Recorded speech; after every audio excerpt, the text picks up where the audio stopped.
Hello and welcome to the CFO Playbook podcast. My name's David McClelland. I'm a journalist and broadcaster. I cover business, technology, leadership, and here on CFO Playbook, I get under the skin of how world-class finance leaders from across various industries leverage technology, as well as set goals, make plans, manage teams, and much, much more.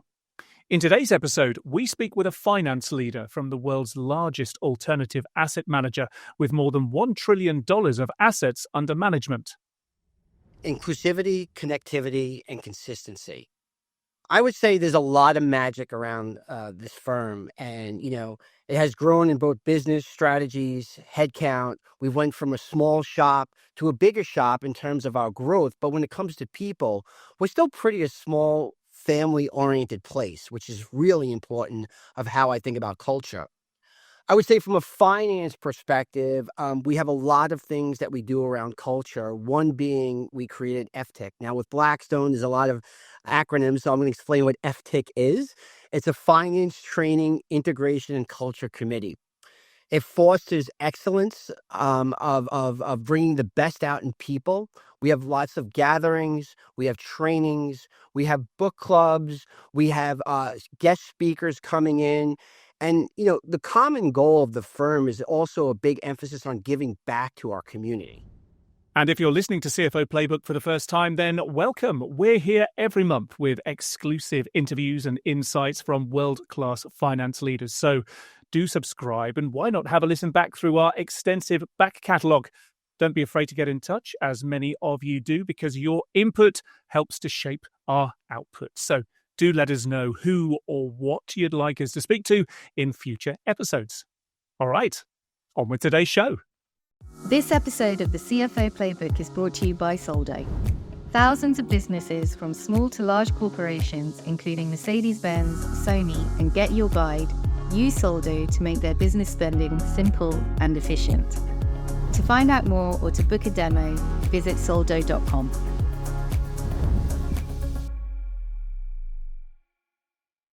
Chris Striano, Chief Operating Officer of Global Finance at Blackstone and Chief Financial Officer of Blackstone Private Equity Strategies. Welcome. Thank you for joining us on CFO Playbook. Thanks, David, for having me. It's awesome to be here. And where is here for you? Where are you joining us from today? Looks absolutely stunning in that window behind you. Sunny New York today. It's a beautiful day out. As you can see, the sun is shining right through the back of the window. New York is absolutely one of my favorite cities. I've got family just outside of New York in Stamford, Connecticut, and I have a great time every time I do go and visit, whether it's for work or for leisure. Tell me, what's been keeping you busy so far this week? We're recording on a Tuesday, so a day down, but what sort of stuff keeps you busy on a day-to-day basis? Wow, we're just around, we're around the corner now, approaching year end.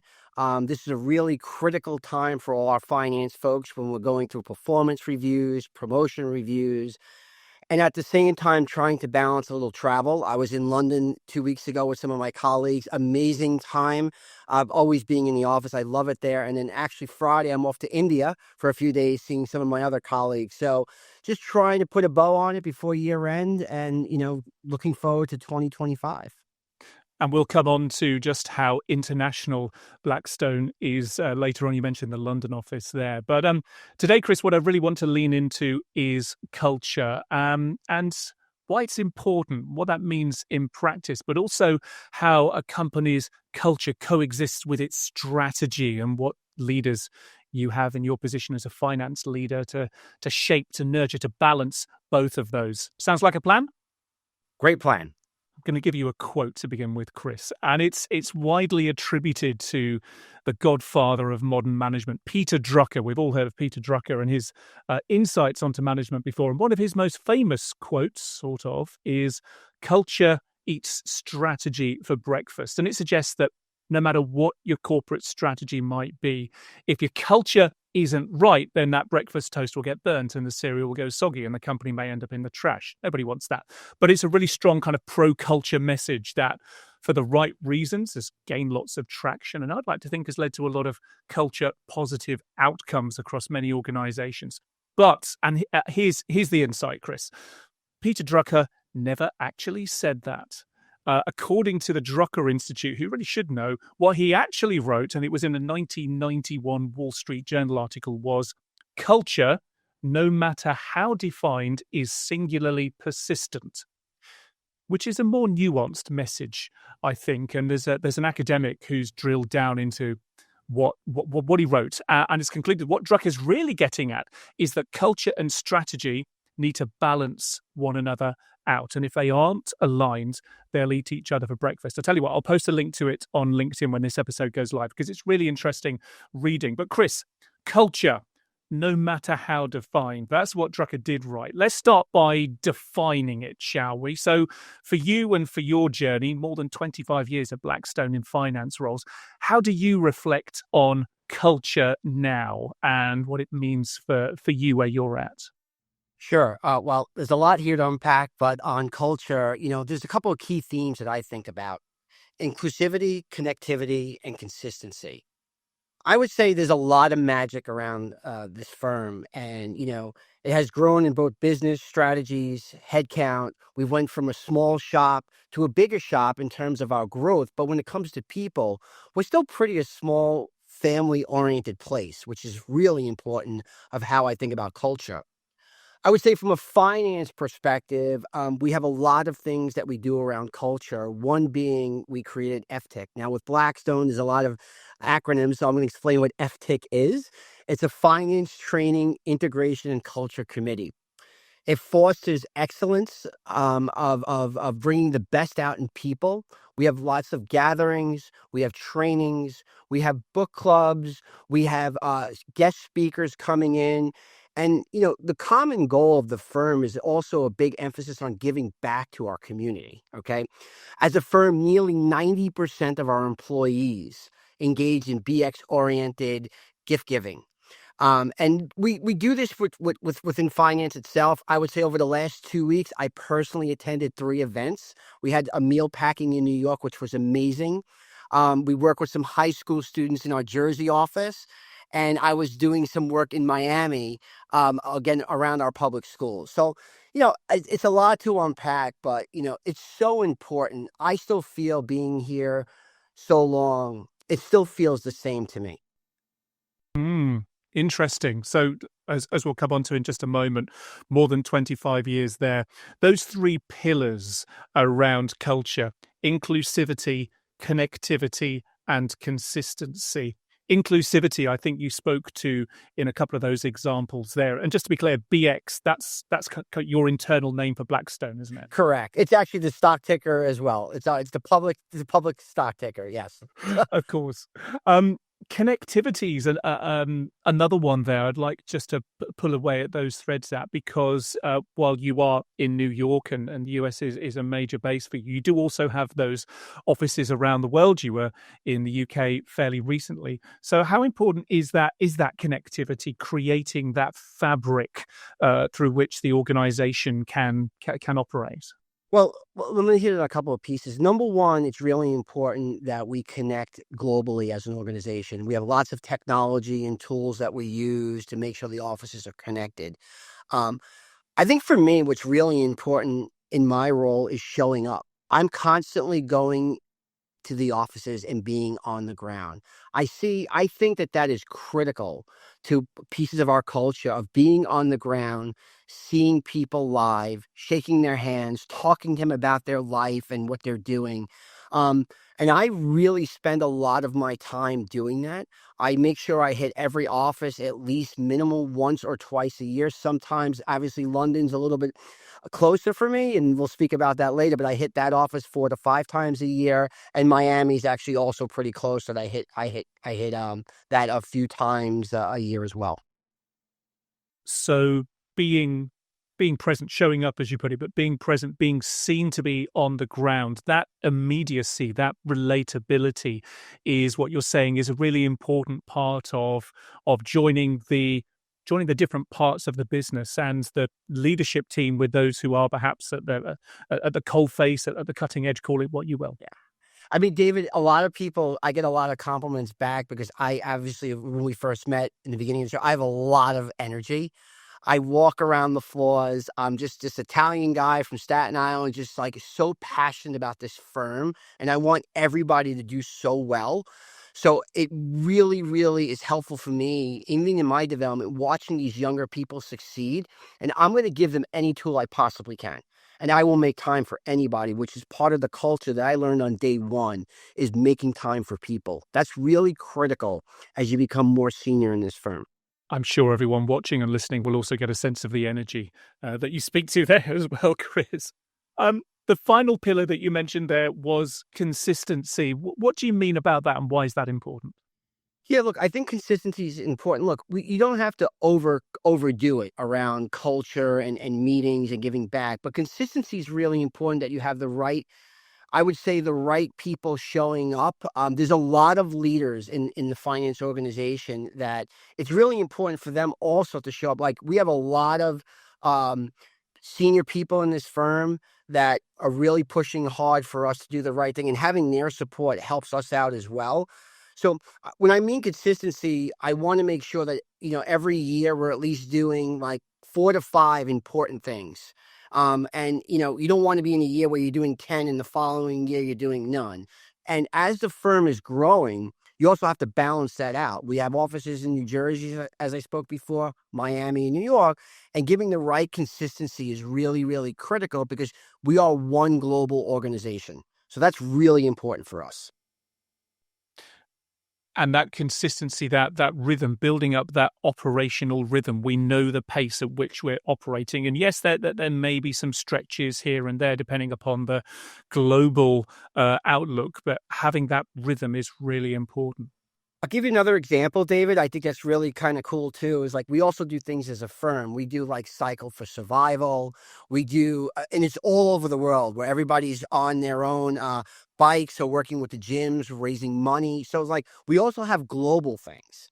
And it becomes a little bit competitive in the firm, like which office could do the most miles and stuff like that. Again, all set by the founders and John and Steve, and people get really, really hyped up for this stuff. It's amazing. But a healthy competition goes a long way. That's what you're saying there. We try not to be too competitive, but we also have that mix of some competition, and I think it's healthy.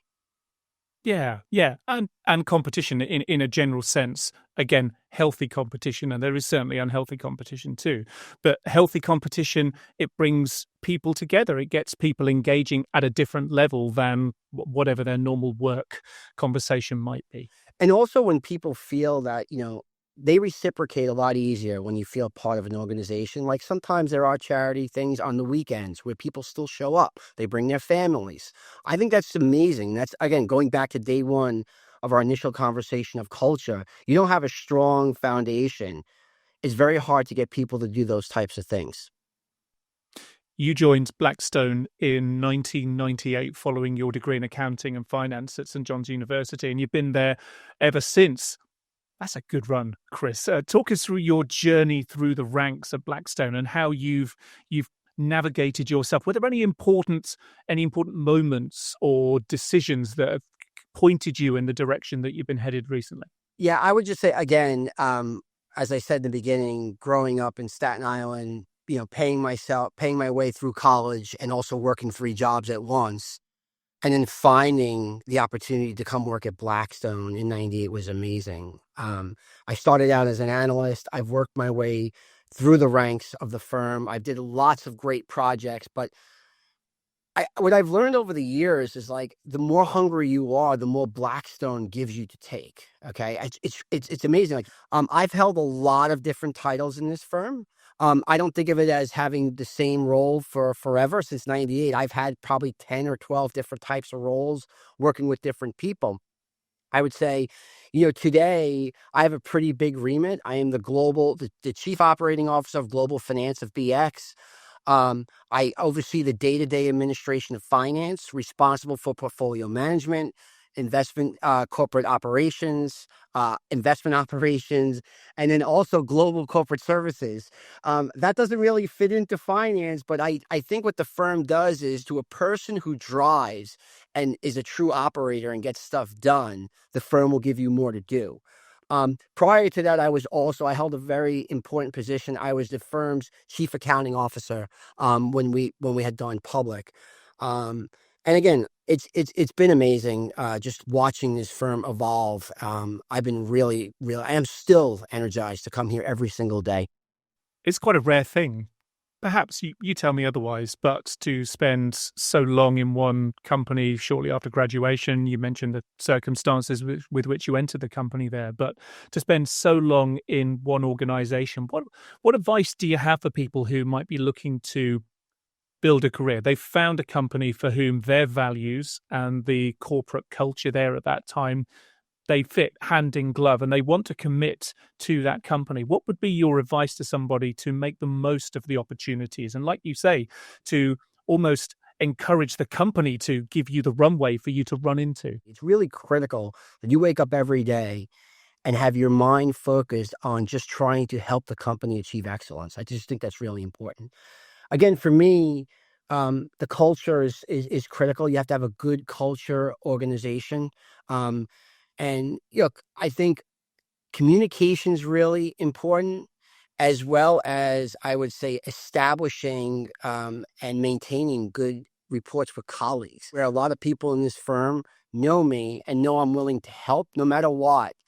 And I think establishing that is really, really important on day one. And look, there's always difficulties, but like, just always put yourself in the best position and do your best, I think gives you that competitive edge, if you will. Yeah, the importance of nurturing those relationships. I completely get that. Coming back to culture, just as Blackstone has evolved and grown over the last 2.5 decades, so's the broader context, the world, let's face it, in which it operates. How have you seen the culture change over the years, maybe in the industry as a whole there? And I guess, how have you seen Blackstone evolve to accommodate the changing context of the world? Yeah, so a couple of things. One is, like I said, we always maintain a small culture. And I think what we've learned, I would say, over the past couple of years as we expand, especially like the offices in Miami, New Jersey, even London, it's important as you grow in office to always have that baseline Blackstone culture. That's part A. But part B is also bringing in good people that are regionally homegrown, as well as being like in Miami or New Jersey. And you're adding a sense of on the ground culture and combining it with Blackstone, because in order to become competitive, you can't have a Miami office, for example, just having only Blackstone culture. There is a certain culture aspect of being in Miami that you need to adapt to as a firm. So that's like overall. I would say some things the firm did an amazing job with.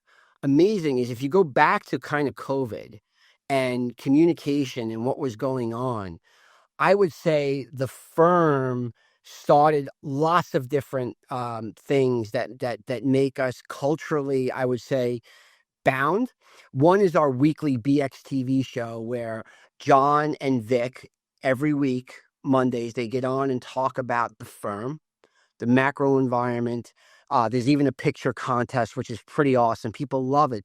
But think about all the junior people that are not senior management of the firm, just hearing from the leaders every week and knowing what's in their heads. I think that's priceless. It's priceless. And then I would say number two is, I'm sure you've seen this, is we do have an annual holiday video. We posted one last year. I can't really comment on what's going to happen this year. All I know is that I'm due to take some takes in the next few weeks, but I'm sure it'll be amazing. But like, it's giving you another connection with the community, how strong our culture is. Like, people just come together and they do what's best for our employees and the firm. The BXTV thing that you mentioned there, another forum that certainly was important before the pandemic is the Monday morning meetings. Now, I've sort of sat in on a Monday morning meeting, in as much as there's a video on the Blackstone website where you get to see what happens inside the room. You can be in the room where it happens, and it's fascinating. But it is for quite a limited audience. So what you're saying there is that the BXTV, it opens up that insight right from the top, but makes it available to everyone within the organization. And that's the connectivity piece. It's the inclusivity piece as well. And to see people, I guess it's consistency as well, if it's happening every day of every week of the year. Yeah, and a lot goes behind it. People get involved in the shows, and I think our when people get married in the firm and have children, it's just another form of recognition, which is really critical, I think, to culture. Recognition is really important, that people feel good about things. So I think they've done a tremendous job with that. And then you're right. What'll happen on a Monday after that, the separate Monday morning meetings between business groups will happen. Less smaller audience because you're getting into some deal specific, but I think people really enjoy the macro. Let's talk about workforce, Chris, the people who are living and breathing that culture, and in particular about how you attract and retain the talent. Now, market such as yours is very competitive, and there's rich competition for talent. So is it fair to say that creating a culture and communicating that culture can be a pull for the right talent, can be a differentiator? Reputation is really important out there. So as people come into this firm, they want to know more about Blackstone. There's a lot around, I would say, the internet these days. There's a lot of public information. So keeping all that tight. I would just say, maybe touching on maybe recruiting a little bit of what we do and how we bring people in. Finance itself has got 800 employees, which is pretty big for a finance organization. And we're growing globally. We look at all types of schools. We started around 9 schools in 2015, and we're recruiting over 1,000 schools now. So we're evolving. We have a wide spectrum of backgrounds and experiences that we bring to the table. We have on-campus events that we participate in. We use platforms like Handshake. And I would say, we also have great partnerships with school. Our local foundation is amazing. Our HR team in this firm is amazing at recruiting. But I think, with recruiting, there also comes retention, right? That's really important. You got part A of recruiting and part B is retention. So how do you keep people inspired to be at this firm? Okay. We all want them to feel like winners. Okay. So we need to hire the right people. That is really critical. Don't just settle. It's really important. I think that we've done an amazing job. People coming in, but maybe they don't have the full exact skill you're looking for, but if they have the drive to do well, you can tell in an interview. And I'm really passionate about this. I think if you look at a lot of our junior people, they're really excited to be here. What's the biggest challenge then that you face in terms of recruiting the right people who've got the right, let's say, values, culture? I see those as individual and kind of broader things at the same time. In terms of finding the right fit for your corporation, what advice do you have, generally speaking? I would say the number one most important thing is, and this may be a little corny, but walk, don't run.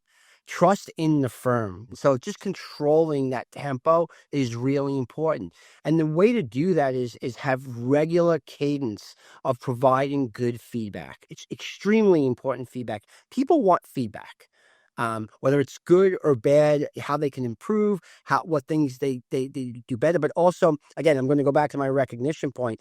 Lots of thank yous. You did a great job. Stuff like that. I think that all packs together on this type of stuff. Again, the challenge is just going back to just making sure just people just trust the firm. And I guess that you say trust in the firm, trust in the process, trust in the structures that are around you.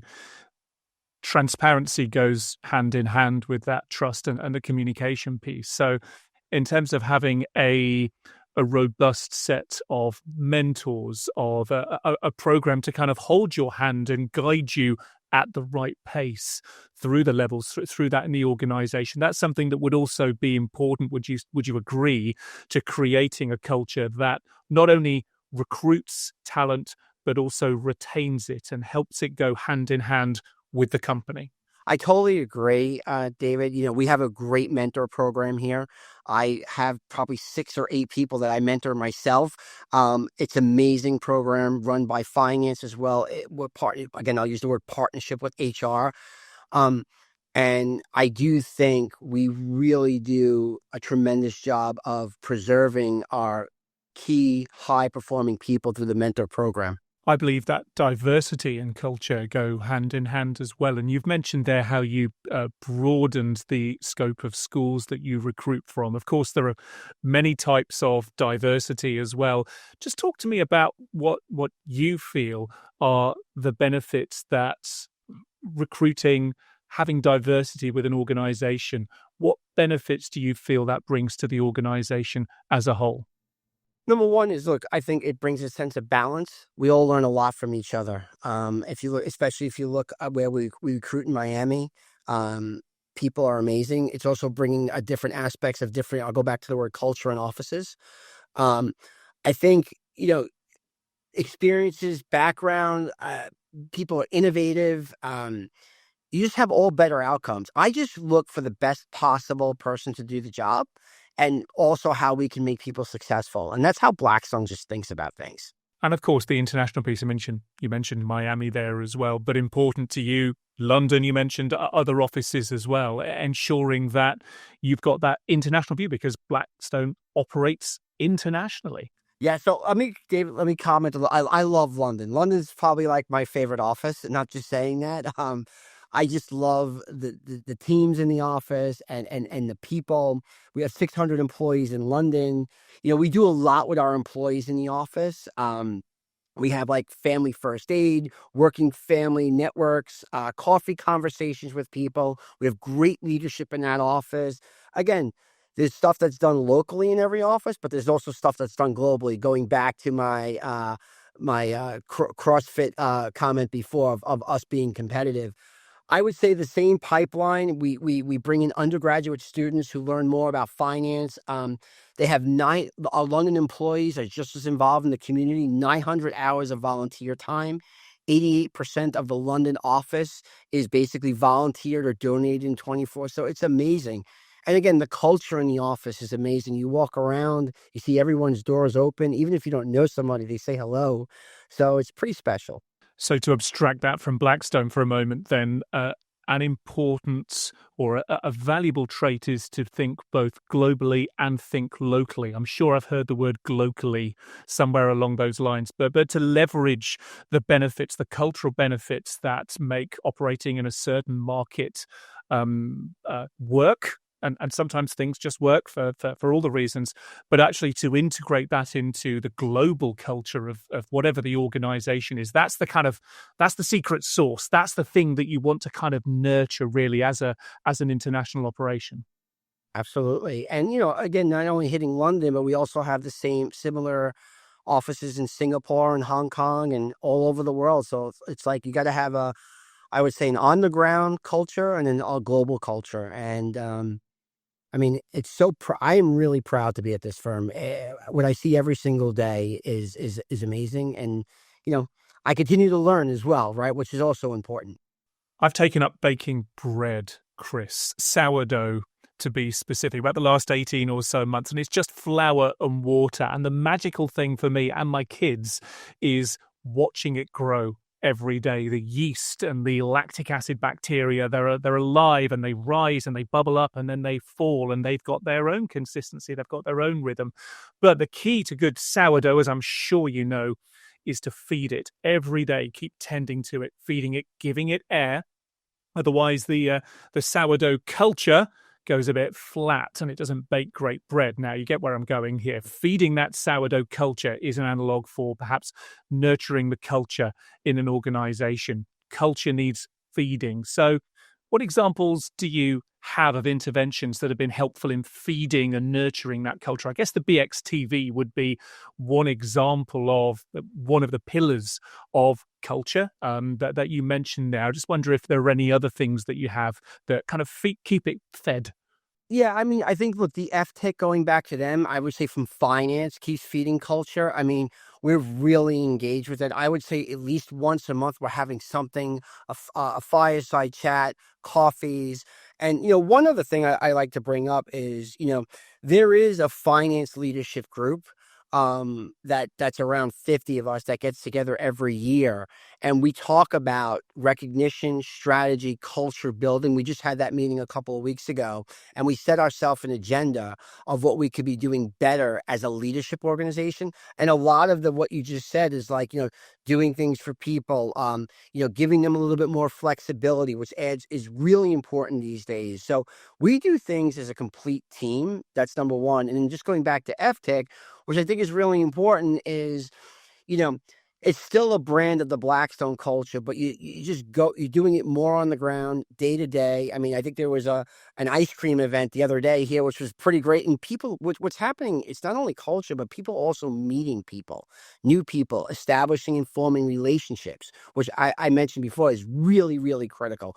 So we have a lot, the secret sauce, I guess, is a lot of things that we do as a firm, especially around the Monday morning meeting. But I would say there's the crumbs are really important too. The little things we do go a long way. And I think we just get better and better every single day. So the importance of nurturing those relationships, there's that R word again. Thinking beyond Blackstone, though, you have how Blackstone operates. You've got a portfolio of more than 250 companies, I think, lots of interests around the world. How do you, and how do you create that connectivity between the kind of core Blackstone doing what it does, but also its portfolio companies? How do you have a blueprint? Do you have similar kinds of communication programs to make sure that the culture, maybe that global culture again, operates? You've got the big picture stuff, but then you've also got the individual companies having their own values, but still able to recognize the global culture that Blackstone has. I would just comment quickly on that. We do a lot for our companies. We have a whole portfolio operations team inside private equity that works hand in hand with our companies. There's some people that work directly with the HR folks. I would say as a firm, we hold a lot of events for them. We have our global CEO conference where all the CEOs come together and they talk about different things going on in their companies, as well as you'll have Steve or John interview them and many other leaders of the firm. We have our CIO conference. We just did, and we also do a CFO conference, which was held by Michael Che a couple of months ago, where we come together, we talk about some of these things, but we also bring ideas together. So I think we always think about Blackstone and its affiliates because, again, we own these companies, its brand, its reputation, which is really, really super important. Finally, sort of, Chris, back to our breakfast date with Peter Drucker. We covered in some detail your take on corporate culture now, all the different ways in which that manifests itself, and I guess how you help to shape that. But if strategy does have to share the breakfast table with culture, then how do you, in your roles, it's fair to say, as in the finance leadership roles that you have, how do you assign the portions then between culture and between strategy? Because there can be conflict, can't there? You might have a culture that's somewhat conservative or resistant to change for various reasons, but the strategy, because of the, say, global context in which it's operating, is calling for more transformation, calling for more innovation. So what's your take on the potential for friction between strategy and culture? And what's your playbook to try and ensure positive alignment? Well, it's a great question. And, we won't make it sound that it's easy. It's never easy with this stuff. I think what's really, really important is, everyone in my organization, or how we think of finance, it's always okay to hear someone out. Let them voice their opinion. Okay. It's really important that they all feel that they have a voice or a seat at the table. That's part A. And part B is we all have to make sure as a unified group, we're doing the best for Blackstone. So there is some sort of balance, but I think hearing a person and say, okay, well, I may want to do it this way, and versus someone saying, you have no opinion. I think that's wrong. I think this is just a balancing act of where employees feel that they could bring their best ideas to the table. May not all be right, but bringing their best ideas to, I think people feel really good. Wow, Chris brought that up, or this person brought that up. I feel really good about it, even though possibly wasn't the right strategy. Look, we're a growing company. We have to do what's right for the firm. And a lot of it's around, to your point, around transformation, preparing for the next. I mean, AI, all this stuff that's going to come out there. We got to get our ducks in a row and do really well and stay with it. And some people, I would say, maybe, I think what you need to do is just address people that are reluctant to change, because you'll have that, but do it in the right way that they still feel good, knowing that the end game, it's still beneficial for them if we walk along together on the journey to make change. Yes, you mentioned the word I was going to bring up there, transformation, and goodness knows how many organizations, every organization is transforming. And again, as the context changes, as the competitors' challenges change, evolve, then transformation is inevitable. With my technology hat on, we talk about technology transformation, but we dress that up and say, well, it's people, process, and technology. And you need to bring the people along with you, whatever program of transformation you're going on. So are there any examples that you can think of where there has been a big change, where there has been a transformation of process over the last few years, where you've had to bring people along with you on that change? And what have you learnt? What advice do you have for bringing people along with you on a disruptive change? Sure. I'll give you an example. Around 6 years ago, the firm was growing each of its finance functions that were in separate silos. So you have a private equity, a real estate finance group, a growth and credit. And we looked in the firm and said, okay, what can we do to make a transformation here, to make synergies, to give people better career paths? So we took all the fund finance functions out of all the businesses, and we centralized them into one group, which I led the transformation on that. And it was not easy, but you had to basically come up with a robust plan, and also working with stakeholders, which I'll go back to my comment before about having trust and critical relationships made it successful. And that was a big change for the firm. It was a really, really big change. We basically took around 200 people spread out into different groups, put them in one organization, and put them on the same floor working together. And it takes time and patience, but it worked out really well. And there were some people who didn't think it would work, and it's been great. But there also is more to do. I mean, just to give you an example, I speak to our CTO, our Chief Technology Officer, once a week. Technology is evolving, like right now as we're speaking here. AI is going to be critical to finance going forward. So you just got to bring people along for the ride and make them part of the solution is just something I've learned. Just to answer your part, is like, was there anything I could have done a little bit better with that? I walked a little bit too quick. I was afraid before speed walking, so it took a little bit longer, but we got to the right answer because I was more nervous.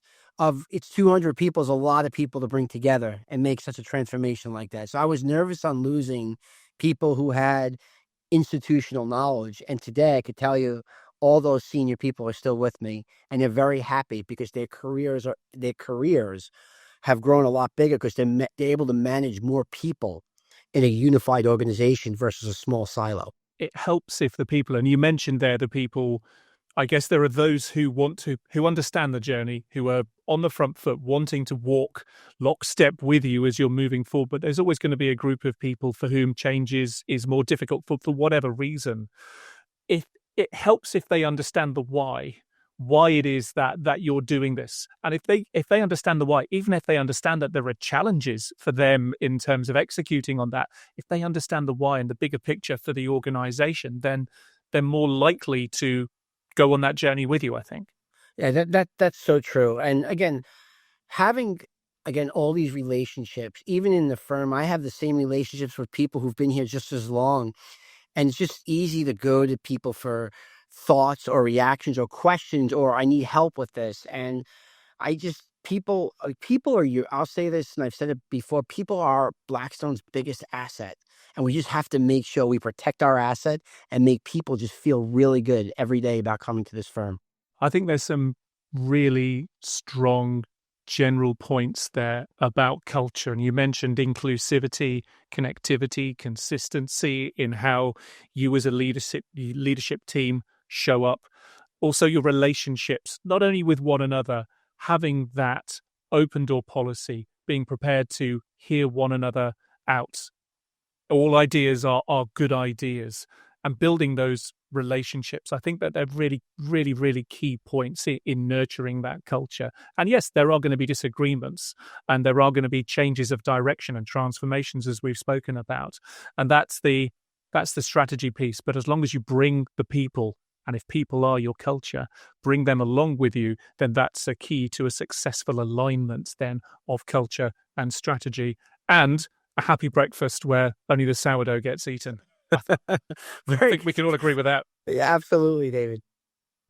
We're almost out of time for now, Chris, but before we go, there's a question that we ask to all of our guests on CFO Playbook, and it's this: what does liberating finance mean to them, and how by doing so it might help us all to accomplish more? So that phrase, liberate finance, Chris, if I was to throw that to you in an elevator in your tall building there, what does it mean to you by the time you get to the ground floor?